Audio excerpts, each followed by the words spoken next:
அனைவருக்கும் வணக்கம்.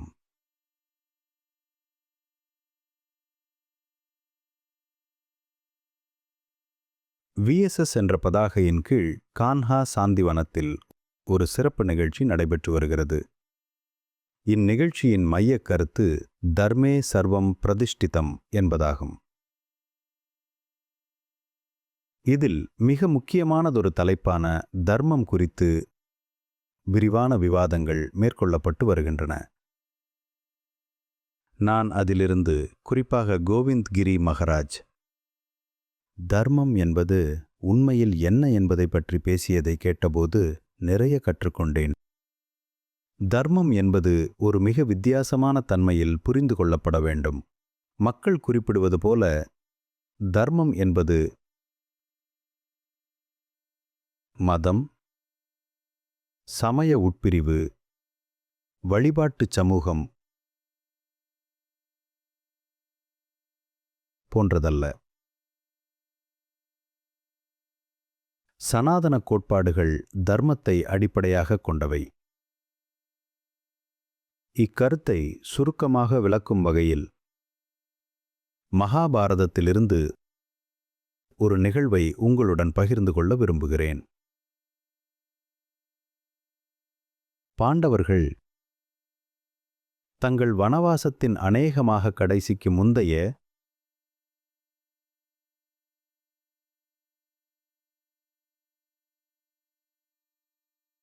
அல்லது இறுதி ஆண்டில் இருந்தபோது ஒரு முறை தாகமாக உணர்ந்தார்கள். எனவே ஒருவர் பின் ஒருவராக தண்ணீர் எடுத்து வரச் சென்றார்கள். ஐவரில் 4 திரும்பி வரவில்லை. இறுதியாக தன் சகோதரர்களையும் தண்ணீரையும் தேடி யுதிஷ்டிரர் செல்கிறார். அப்போது ஒரு குரல் அவரை தடுத்து நிறுத்தியது. இந்த கேள்விக்கு நீங்கள் பதில் அளிக்காதவரை இந்த நீரை அருந்தக்கூடாது என்றது. இவ்வாறு அங்கே கேள்விகளின் ஒரு தொடர் அமைந்தது. இது யுதிஷ்டிர கீதை என்றும் அழைக்கப்படுகிறது. அநேகமாக 10 கேள்விகள் இருந்தன என்று நான் நினைக்கிறேன். கடைசி கேள்வியானது, நீ தர்மத்தின் புதல்வன், ஆதலால் ஒரே வார்த்தையில் தர்மத்தின் பொருளினை எனக்கு சொல்வாயாக. அவர் தர்மராஜா என்று அழைக்கப்பட்டார். அவர் உடனடியாக விடையளிக்கிறார், அப்ராமதம். இதன் பொருள் விழிப்புணர்வுடன் இருத்தல் மற்றும் கவனத்துடன் இருத்தல். அதன் எதிர்ப்பதம் பிராமதம், கவனக்குறைவு. நீங்கள் கவனம் செலுத்த மாட்டீர்கள். இந்த ஒற்றை வார்த்தையில் தன்னை பற்றியும் வெளி உலகில் உள்ளவற்றை பற்றியுமான விழிப்புணர்வு, என்ன செய்வது, என்ன செய்யக்கூடாது மற்றும் குறிப்பாக என்ன செய்ய வேண்டும் என்று ஒருவர் பொறுப்புள்ளவராக ஆகிறார். பிறகு ஒரு கேள்வி எழுகிறது. அதற்கு ஹார்ட்ஃபுல்னஸ் மட்டுமே பதிலளிக்க இயலும். நான் கோவிந்த் கிரி மகராஜிடம் கேட்டேன், எனக்கு 2 விஷயங்களை பற்றி கூறுங்கள்.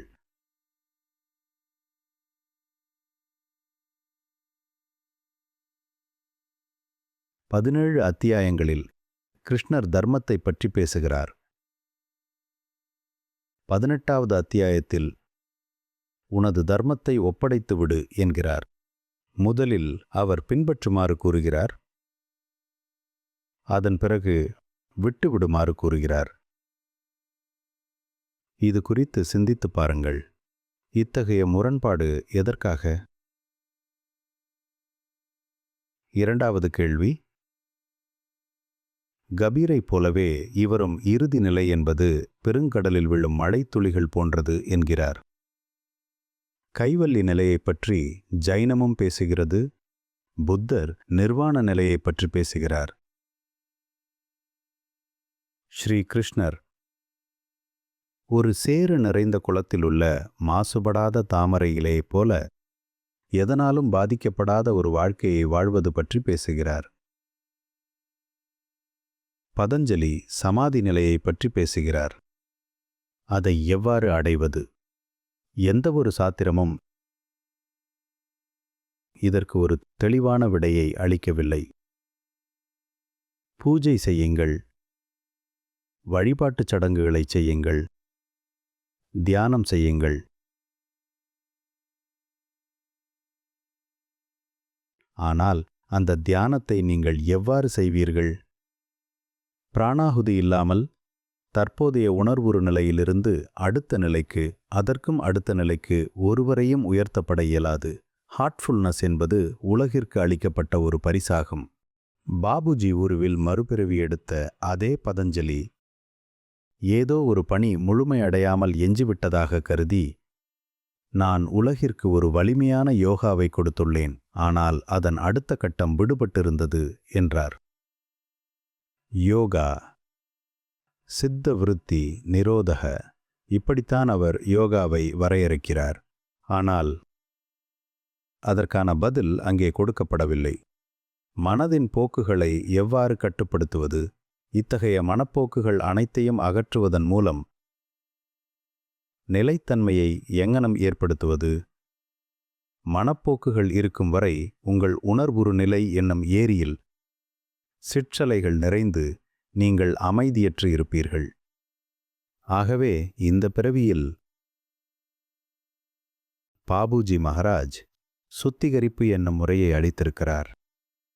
அதன் மூலம் உணர்வுறு நிலை என்னும் ஏரி சிற்றலைகள் இல்லாமல் அமைதியாக இருக்கும். இந்த மனப்போக்குகள் சிறிது சிறிதாக வெளியேற்றப்படும். ஒருவர் தனது பலவீனங்களை உணர்ந்து அவற்றை ஹோமத்தில் இடுவது போன்று சமர்ப்பிக்க வேண்டும். அதனால்தான் இது யோகாவின் முதல் படியாக திகழ்கிறது. அந்த முதல் படி எது? அஷ்டாங்க யோகாவின் முதல் படி யமம் ஆகும்.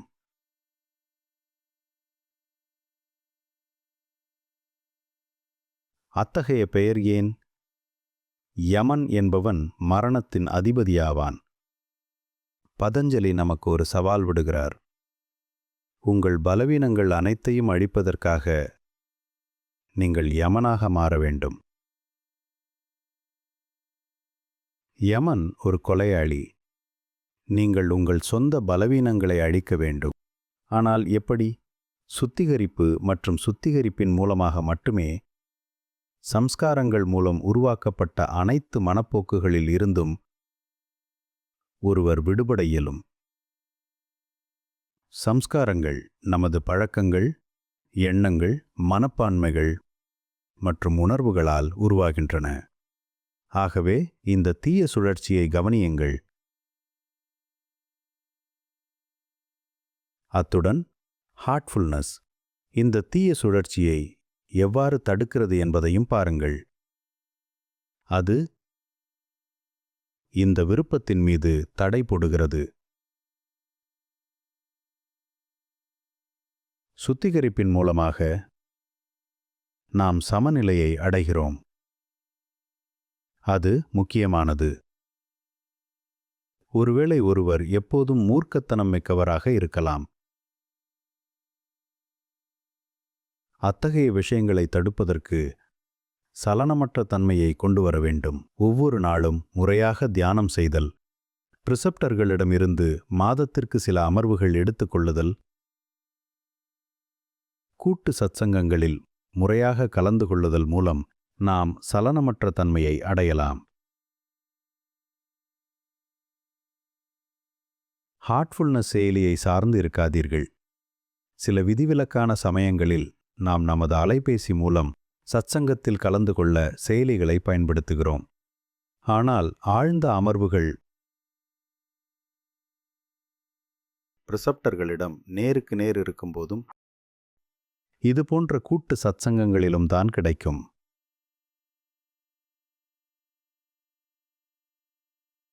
அத்தகைய நேரடி சத்சங்கங்களும் அதனோடு இணைந்த உறுதியான நோக்கத்தின் காரணமாகவே அந்த ஆழம் வாய்க்கிறது. இறுதியாக உறங்கச் செல்லும் வேளையில் அமைதி குடிகொண்ட நிலையில் நமது பிரார்த்தனைகளை சமர்ப்பிக்கின்றோம். மன அமைதியும் தேவை. நான் மனதளவில் போதுமான அளவு அமைதி அடைந்து விட்டேனா அல்லது இன்னும் குழப்பத்தில் உள்ளேனா? காலை தியானத்தில் தோன்றும் சலனமற்ற தன்மை, சுத்திகரிப்பு மூலம் பெறப்படும் சமநிலை மற்றும் மகோன்னத மாஸ்டரிடம் பிரார்த்திப்பதன் மூலம் அடையப்பெறும் அமைதி நிலை, இவை மூன்றையும் நீங்கள் ஒன்றாக கொண்டு வரும்போது அவை நமக்கு ஆக்கப்பூர்வமான விழிப்புணர்வை தருகின்றன. நான் ஆக்கப்பூர்வமான விழிப்புணர்வு என்ற இந்த வார்த்தையை ஒரு நோக்கத்திற்காகவே பயன்படுத்துகிறேன். நேற்று மத்திய பிரதேசத்தைச் சேர்ந்த காவல் அதிகாரிகளுடன் ஒரு சில நிமிடங்கள் பேசிக் கொண்டிருந்தேன். திருடர்கள் விழிப்போடு இருக்கிறார்கள். நீங்களும் எச்சரிக்கையோடு இருக்கிறீர்கள். ஆனால்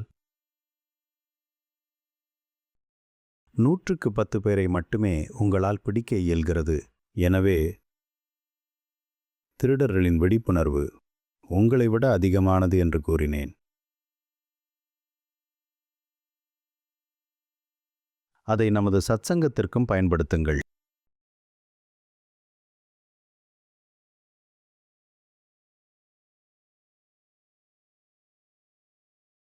பாபுஜியின் ஒற்றை வரி மிகவும் ஆழமானது.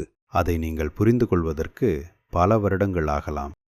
ஒரு பூனை சுண்டெலியை பிடிக்க காத்திருப்பது போல கவனமுடன் தியானம் செய்யுங்கள் என்று அவர் சொல்வார். சத்திய நிலையை நாம் உணரும் தருணம் எப்பொழுது உதயமாகும் என்பது உங்களுக்கு தெரியாது. தயிரை கடையும் போது அது எப்பொழுது வெண்ணையாக திரண்டு வரும் என்பது உங்களுக்கு தெரியாது. எனவே விழிப்புணர்வு தேவைப்படுகிறது. மேலும் தர்மம் என்பது விழிப்புணர்வு என்று யுதிஷ்டர் அளித்த எளிய விளக்கத்தின் தொலைநோக்கு பயன்பாட்டை காணுங்கள். பாபுஜி அதற்கான தீர்வை அளித்துள்ளார். அதை நாம் பின்பற்றி நமது அன்றாட வாழ்க்கையில் செயல்படுத்த வேண்டும். இந்த சூழ்நிலையை கருத்தில் கொள்ளுங்கள். உங்களுக்கு உடல்நிலை சரியில்லாத போது, அதாவது இருமல், சளி, காய்ச்சல் போன்றவற்றால் நீங்கள் உங்கள் தியானத்தை கெடுப்பதோடு மட்டுமல்லாமல் முழு சபையையும் தொந்தரவு செய்கிறீர்கள் என்று அந்த செய்திகளில் ஒன்றின் மூலம் நான் கேட்டுக்கொண்டிருக்கிறேன். நீங்கள் போதுமான அளவு எச்சரிக்கையுடன் இருக்கிறீர்களா? நீங்கள் தர்மத்தை பின்பற்றுகிறீர்களா? அல்லது அந்த ராட்சசர்களைப் போல அதர்ம செயல்களை செய்கிறீர்களா? உங்களுக்கு அந்த ராட்சசர்கள் எப்படிப்பட்டவர்கள்? எதற்காக அவர்களை கொல்வதற்காக ராமனும் லக்ஷ்மணனும் காட்டிற்கு சென்றார்கள் என்று நினைவு உள்ளதா? அவர்கள் யாகத்தில் அனைத்து விதமான விலங்குகளையும் எரிந்தார்கள். அதனால் ராமனும் லக்ஷ்மணனும் சிறுவர்களாக இருந்தபோது வனத்திற்குச் சென்று அவர்களை அழித்தார்கள். தசரத ராஜாவிடம், தயவு செய்து உங்களது 2 குமாரர்களையும் எனக்கு தர முடியுமா? எனக்கு அவர்களது உதவி தேவைப்படுகிறது என்று ரிஷி கேட்டார். தசரதர், எதற்காக சிறுவர்கள்? நானே வருகிறேன். எனது படையையும் என்னால் அனுப்ப இயலும் என்றார். இல்லை இல்லை, எனக்கு இந்த 2 சிறுவர்கள் மட்டுமே போதும் என்றார் ரிஷி. அந்த ராட்சசர்கள் அவர்களுடைய யாகங்களை தொந்தரவு செய்தார்கள். முன்னதாக இத்தகைய மக்களை நான் தொலைபேசிகளுடன் ஒப்பிட்டேன். போதிய அளவு விழிப்புணர்வு இல்லாமல் அவர்கள் தொலைபேசியை இயக்கத்தில் வைக்கிறார்கள். அது ஒலிக்கத் தொடங்குகிறது. உங்கள் விழிப்புணர்வு எங்கே? அதே நிலைதான் இங்கேயும். எல்லா திசையிலும் இருமி வியாதியை பரப்புகிறீர்கள். நீங்கள் விழிப்புடன் இருக்கிறீர்களா? நீங்கள் தியானம் செய்வதில்லை. இந்த பிணி நீங்கிவிடக்கூடும் என்று நீங்கள் கருதுவதாலேயே இங்கு வருகிறீர்கள். ஒருவேளை நான் இன்னும் நன்றாக உணரக்கூடும். நான் சத்சங்கத்தை தவறவிடக்கூடாது. சத்சங்கத்தை தவறவிட்டால் என்ன ஆகுமோ? உடல் நலக்குறைவின் போதும் சத்சங்கத்திற்கு வருவதற்கான காரணத்தை நியாயப்படுத்துவீர்கள். வீட்டில் தியானம் செய்ய மாட்டீர்கள். நான் வீட்டில் இருக்கிறேன், யார் என்னை பார்க்கப் போகிறார்கள்? என்று தியானம் செய்வதை தவிர்ப்பீர்கள். ஆகவே இங்கே என் முன்னே பிரசன்னத்தை நிரப்புவதற்காக வருகிறீர்களா? கவனமுடன் இருங்கள். நாம் செய்யும் ஒவ்வொரு செயலிலும் கவனத்துடன் இருங்கள். உங்கள் இருப்பு சூழலில் எந்தவிதமான சலனத்தையும் ஏற்படுத்தாமல் எப்படி தவிர்க்கலாம் என்று பாருங்கள். நீங்கள் செல்லும் இடமெல்லாம் அதன் தனி முத்திரையை பதிக்கும் அளவுக்கு உங்கள் இருப்பை ஆழமானதாக ஆக்குங்கள். மீண்டும் பாபுஜியின் வார்த்தைகளில் சொல்வதானால், ஒருவரால் ஓ அவர் சகஜமார்க்கி என்று அடையாளம் காணும்படி இருக்க வேண்டும். தூரத்திலிருந்து பார்க்கும்போது அவர் சகஜமார்க்கியாக தெரிய வேண்டும். சில உதாரணங்கள் உள்ளன. ஆனால் பெரும்பான்மையானவர்கள் அவ்வாறு இல்லை. ஏனெனில் அவர்கள் அதிக விழிப்புணர்வுடன் இருப்பதில்லை. சற்று நேரத்திற்கு முன்புதான் நீங்கள் அந்த உள்நிலையை, அதாவது ஆன்மீக நிலையை பெற்றீர்கள். அடுத்த கணமே நீங்கள் அதை இழந்து விடுகிறீர்கள். அதுவும் விழிப்புணர்வின்மையினாலேயே நிகழ்கிறது. அந்த ஆன்மீக நிலையை நாம் போற்றி மதிக்க வேண்டும். நாம் தியானத்திற்கு முன்னால் இருந்த நிலை அல்லது தியானத்துக்கு பிறகு பெற்ற நிலை, இவற்றுடன் ஒப்பிட்டு பாருங்கள். நாம் தியானம் செய்து ஒரு புதிய ஆன்மீக நிலையை அடைகிறோம். முழு கவனத்துடன் அதை கவனியுங்கள். மாற்றத்தை காணுங்கள். அந்த மாற்றத்தை பகல் நேர செயல்பாடுகளின் போதும் தக்க வைத்துக் கொள்ளுங்கள். ஒரு கஞ்சன் தான் சேர்த்த பணத்தை விட்டுவிடாது வைத்திருப்பது போல வைத்துக் கொள்ளுங்கள். அதேபோல நீங்கள் ஒரு ஆன்மீக கஞ்சனாக ஆகுங்கள். குறைந்தபட்சம் உங்கள் உள்நிலையை கவனிக்கும் பழக்கத்தை உருவாக்கிக் கொள்ளுங்கள். உங்கள் உள்நிலையை அடையாளம் காணும் பொழுதுதான் உங்களால் அதனுடன் ஒன்றாக முடியும். உங்களால் அதை இன்னும் தீவிரப்படுத்த முடியும். அதனுடன் ஒன்றிணைய முடியும். இல்லையெனில் அந்த உள்நிலை சென்றுவிடும். ஆன்மீக நிலைகள். ஒருவேளை நான் ஒப்பிட்டுக் கூறுவதென்றால், உங்கள் கைவிரல்களால் காற்றை பிடிப்பதை விட அதிக கடினமானது. இதை எவ்வாறு கையாள்வது? ஒரே ஒரு பதிலே உள்ளது: ஆர்வம். நீங்கள் உண்மையிலேயே உங்கள் மீது ஆர்வம் உள்ளவராக இருக்கிறீர்களா? அதன் மீது சிந்தனை செய்யுங்கள். தியானம் செய்யுங்கள். உங்கள் இருப்பை உறுதி செய்யுங்கள். நான் என்ன சொல்வது? உங்கள் குடும்பத்தை விட்டு பிரிந்து அதிக செலவு செய்து கான்ஹாவிற்கு வருவதில் உள்ள உங்கள் தியாகத்தை, உங்கள் நேரத்தை இயன்றவரை சிறந்த வழியில் பயன்படுத்தி முழு பலனையும் பெறுவதை உறுதிப்படுத்திக் கொள்ளுங்கள். நன்றி.